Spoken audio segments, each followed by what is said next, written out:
Sorry? Was there any part like where like during the filming is you really tell YouTuber? Kingdom of the Planet of the Apes is the newest film in the Planet of the Apes franchise and is directed by Wes Bell. Wes Ball? Whoops. As a new tyrannical ape leader builds his empire, one young ape undertakes a harrowing journey that will cause him to question all that he has known about the past and to make choices that would define the future for apes and humans alike. When I first saw the trailer for this film, I was thinking, really? Do we need another one of these? Considering they left Caesar's arc completely closed, I was wondering how they were actually going to carry it on. And thankfully, they carried it on in an amazing way. I want to start with the visual effects. The visual effects in these movies seem to break new ground every time. Like with Rise, that was one of the first movies which really integrated the new motion capture format. Dawn and War also had that same thing, each one getting more realistic and more textured. And then Kingdom uses real locations to build an atmosphere, a really run-down area, because this world just feels really lived in. And that's one of the things which I really admire about these films, is how lived in they feel and how textured they are. You can definitely tell the moss, you can smell the moss, you can smell the swamp, you can feel the wind in this universe. It's really cool. And the faces are so expressive. This is how you do CG. It's very much like indebted to movies like Avatar, where it's using full CG environments to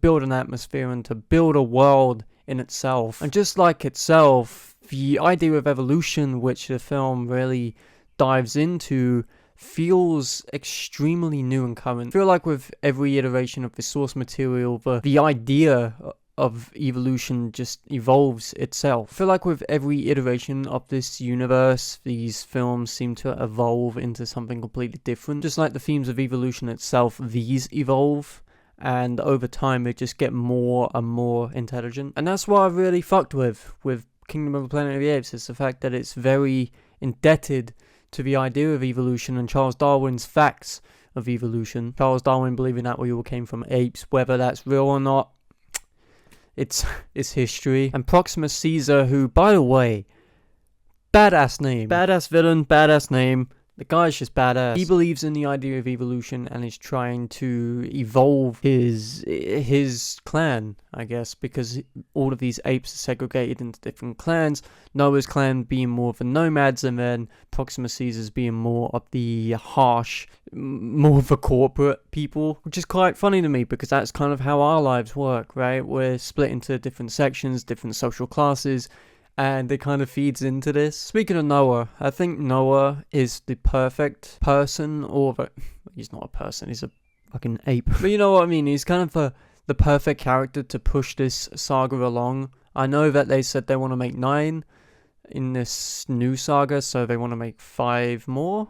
So I think that's something which they can work on, and something which I am very happy to see. Which is why I feel like these movies can go on for a long time and never lose steam, because a lot of, especially franchise films in today's world, they seem to run themselves a bit dry. They seem to not know when to quit. Look at Fast and Furious, look at Marvel, they just don't know when to quit. But Planet of the Apes just feels like it's doing something completely new with its source material every time they adapt it. And I was very dubious about this film to begin with because of the director, who I'm not overly a fan of. Even though I've seen his work before, I've seen the Maze Runner movies, I wasn't exactly over the moon with those. The main thing to take away from those movies is the world building and, again, the mossy textures and definitely the visuals. But there was nothing underneath it for me.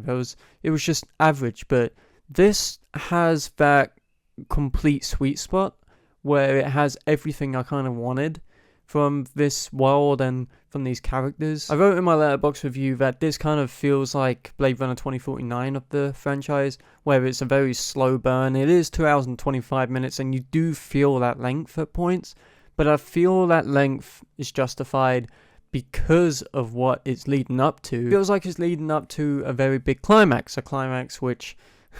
damn, it kind of gave me goosebumps, to be honest. So yeah, Kingdom of the Planet of the Apes, I really fucked with it. I really vibe with it. I'm hoping to see it again soon because it is a fantastic entry into this franchise, and I'm looking forward to seeing where Wes Ball takes it. I know that he's working on the Zelda movie. I would like him to make more of these because I think he understands what this universe is more than other people do. I think Matt Reeves will be good to come back as well, because Matt Reeves gave us one of the best trilogies of this new millennium. I think he gave us 3 films which perfectly sync together and have different ideas to them. So I'm looking forward to seeing where they take the franchise from here, because there's a lot of unanswered questions which happen in the end, of which I want to see answered. So I'm going to give Kingdom of the Planet of the Apes an 8 out of 10. Yeah, this movie is fucking great. I can't wait to watch it again.